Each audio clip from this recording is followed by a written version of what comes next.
belajar dan asas-asas pembelajaran. Kita mulai dari prinsip belajar. Prinsip belajar itu sendiri memiliki arti, landasan berpijak, landasan berpikir, dan motivasi agar proses pembelajaran dan proses belajar dapat belajar dengan baik antara peserta didik dan pendidik. Ada 7 prinsip belajar. Yang pertama itu ada perhatian dan motivasi. Nah, perhatian sangat penting peranannya dalam proses belajar karena ketika siswa memusatkan perhatiannya pada pelajaran, maka proses pembelajaran akan berjalan dengan baik dan akan menumbuhkan hasil yang baik pula. Dan motivasi itu sebagai pendorong atau penggerak. Nah, motivasi ini erat kaitannya dengan minat. Dan motivasi juga dibagi menjadi dua, ada motivasi intrinsik yang datang dari dalam diri dan motivasi ekstrinsik yang datang dari luar. Yang kedua ada keaktifan.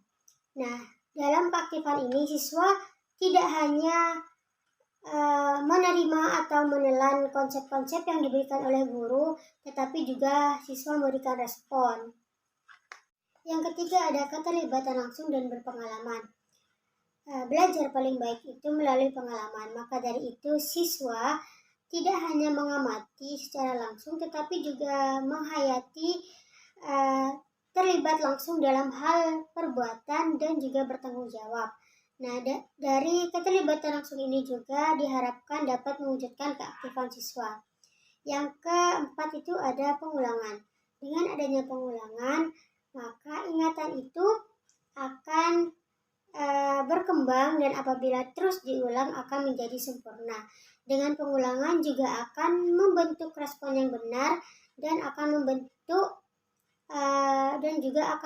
kebiasaan-kebiasaan. Yang kelima ada tantangan. Tantangan dalam proses belajar ini akan menumbuhkan ketertarikan di siswa dalam mengatasinya, karena siswa akan tertarik untuk mencari dan menemukan konsep-konsepnya, memecahkan masalahnya juga. Yang keenam ada balikan dan penguatan. Setiap siswa itu membutuhkan kepastian berupa hasil dari kegiatan yang telah ia lakukan. Nah, hasil ini akan menjadi penguat bagi dia. Siswa akan belajar lebih giat apabila setiap langkahnya disertai dengan penguatan. Yang ketujuh ada perbedaan individual. Nah, setiap siswa itu kan memiliki karakteristik yang berbeda-beda. Kesadaran diri bahwa dirinya berbeda dengan lainnya akan membantu siswa menentukan cara belajar dan sarana-sarana belajar yang cocok bagi dirinya sendiri. Yang kedua ada implikasi prinsip-prinsip belajar. Di sini saya telah membuat tabel, ada bagi siswa dan bagi guru. Sesuai dengan prinsip belajar siswa, yang pertama itu ada perhatian dan motivasi. Perhatian di mana siswa harus memusatkan perhatiannya ketika proses pembelajaran dan guru harus berusaha untuk menggunakan metode yang bervariasi. Lalu ada motivasi di mana siswa harus sadar bahwa motivasi dalam dirinya itu harus dikembangkan dan dibangkitkan, dan guru ini harus sesegera mungkin memberikan tugas dan mengoreksi dan membagikan hasilnya kepada siswa agar dijadikan motivasi. Keaktifan siswa.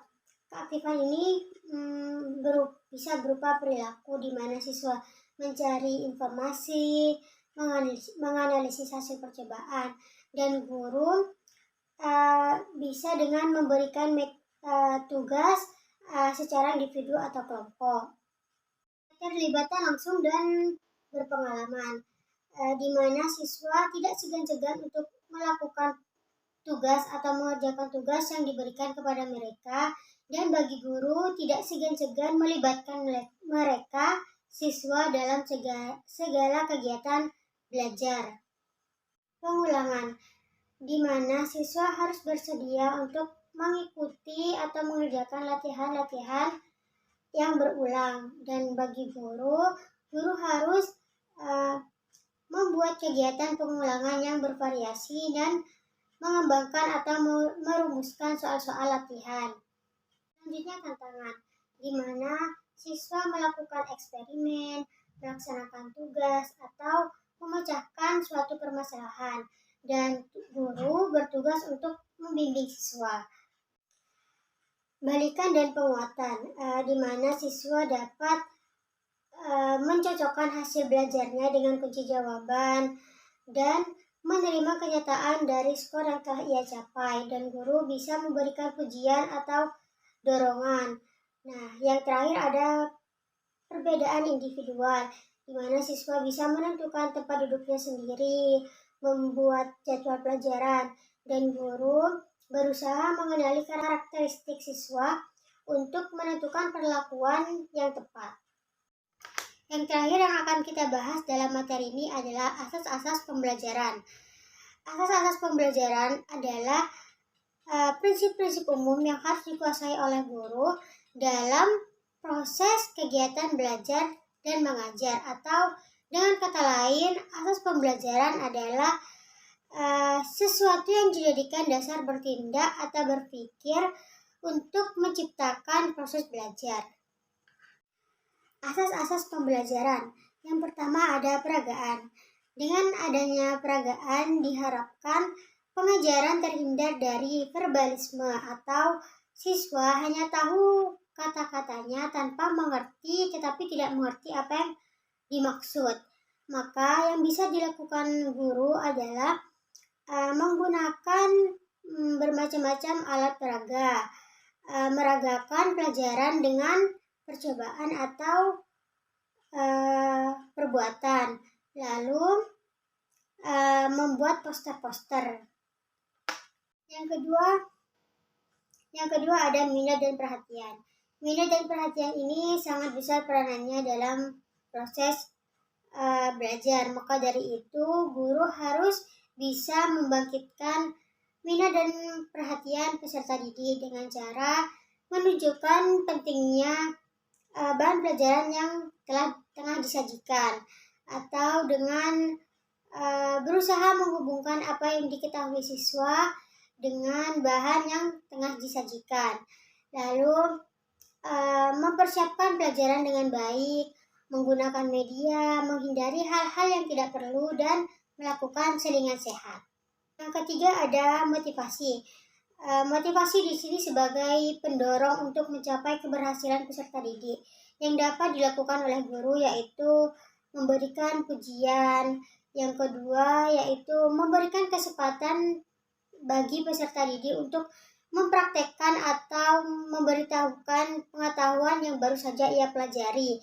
Lalu dengan meminta kepada peserta didik yang telah menguasai materi untuk membantu teman-temannya yang lain yang belum begitu menguasai materi.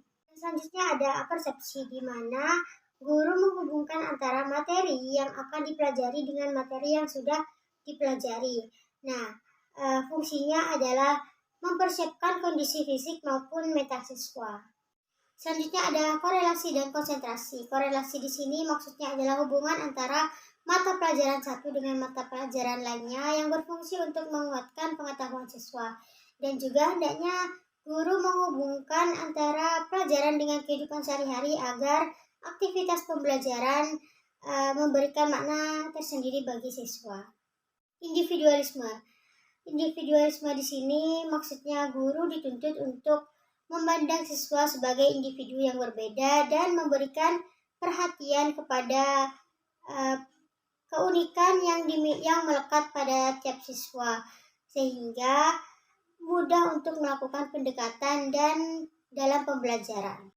Kooperatif di sini memiliki konsep yang lebih luas, di mana meliputi semua jenis kerja kelompok, termasuk dalam bentuk yang dipimpin oleh guru atau diarahkan oleh guru. Nah, kooperatif di sini memiliki keuntungan di mana siswa tidak akan bergantung lagi kepada guru, melainkan dia akan memiliki kepercayaan berpikir sendiri, mencari informasi sendiri, atau mencari informasi dari atau belajar dari siswa lain. Terakhir ada evaluasi, di mana evaluasi ini untuk melihat seberapa besar tingkat kemajuan belajar siswa setelah dilakukan proses belajar mengajar.